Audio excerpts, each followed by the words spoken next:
নমস্কাৰ স্বাগতম জনাইছো মোৰ নতুন এটা ভিডিঅলৈ আশা কৰো সকলো ভালে আছে মই ভালে আছো বৰ্তমান এতিয়া আহি আছে আমি দুইটা ঘৰলৈ বুলি আৰু ভিডিঅটো মই ৰাস্তাত ৰখি আৰম্ভ কৰিছো আশা কৰো আজি ভিডিঅটো আপোনালোকে হেকলৈকে চাই যাব আৰু অকনমান বেক কেমেৰা কৰি আপোনালোকক দেখাবৰ কাৰণে চেষ্টা কৰিম এটুপ দুটুপ বৰষুণো পেলাই আছে কিমান ধুনীয়া হেউজীয়া হৈ আছে তাকো দেখাবৰ কাৰণে চেষ্টা কৰিম অকনমান গাঁৱৰ পৰিৱেশ আৰু অকনমান আগত আমাৰ বাকুদেৱ থান আছে তাৰলৈকে কিমান ধুনীয়া পৰিৱেশ হৈ আছে তাকো আপোনালোকক দেখাবৰ কাৰণে চেষ্টা কৰিম ভিডিঅটোত আশা কৰো ভিডিঅটো হেকলৈকে চাই যাব তেতিয়াহলে বলক আজি ভিডিঅটো এতিয়া আৰম্ভ কৰো আৰু আপোনালোকে চাই যাওক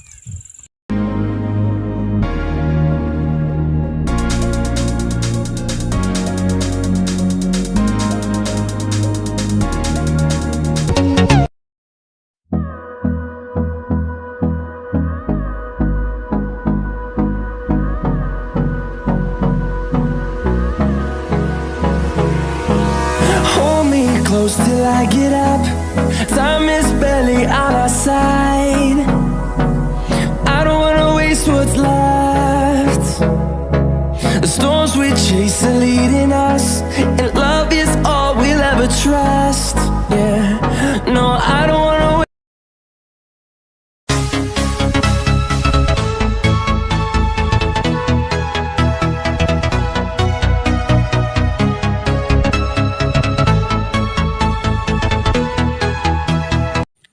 আহি পাই গলো হি আমাৰ সকলোৰে পৰিচিত শ্ৰী শ্ৰী বাকুদেৱ থান নৰুৱা সত্ৰ এদিন ভিতৰলৈ গৈ আপোনালোকক দেখাম আৰু এতিয়া বাহিৰৰ গেটখনকে অকণমান দেখাম যেহেতু ৰাস্তাৰ পৰা গ'লে দেখি যায় তাকে দেখাবৰ কাৰণে চেষ্টা কৰিলোঁ অকণমান আৰু ৰাস্তাটো অকণমান বেয়া কাৰণে জোকা পোকা কৰিছে কেমেৰাটো আৰু ভাইটিয়ে কেমেৰা কৰি আহিছে পাছত বহি মই যিহেতু স্কুটি চলাই আছোঁ আৰু বাহিৰত এই অকণমান গেটখনকে দেখালোঁ আপোনালোকক কৈছোঁ এই ভিতৰলৈ গৈ এদিন ভালদৰে দেখাম আৰু এতিয়া সময়টো অকণমান দেৰিও হ'ল দেখাবৰ কাৰণে এইখনে হৈছে গেটখন বাহিৰৰ আৰু আহি ঘৰ পালোঁ সেই ঘৰ পাই এয়া এফালে যাবলৈ ওলালোঁ অকণমান তাৰপিছত যাম আকৌ ৰাতিকে বিহুলৈ আপোনালোকক বিহু দেখুৱাম চাই থাকিব ভিডিঅ'টো আপোনালোকে শেষলৈকে আৰু চেনেলটো প্লিজ ছাবস্ক্ৰাইব কৰি থৈ যাব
ভিডিঅ'টো চাই আপোনালোকে অকণমান হ'লেও ভাল পালে, অকণমান বিহু দেখালোঁ আৰু আমাৰ বাসুদেৱ থান সকলোৰে চিনাকি, ভালদৰে দেখাম এদিন আপোনালোকক। আৰু ভিডিঅ'টো বেছি দীঘল নহ'ল, ইমানতে ভিডিঅ'টো শেষ কৰিছোঁ। আকৌ নতুন এটা ভিডিঅ'ত আপোনালোকক লগ পাম, মানে অকণমান বেলেগ হ'বলৈ গৈ আছে এই ভিডিঅ'টো, তাকে চাবচোন ভিডিঅ'টো আপোনালোকে। আৰু নতুন এটা ভিডিঅ'ত সোনকালে লগ পাই আছোঁ, তেতিয়ালৈকে বাই।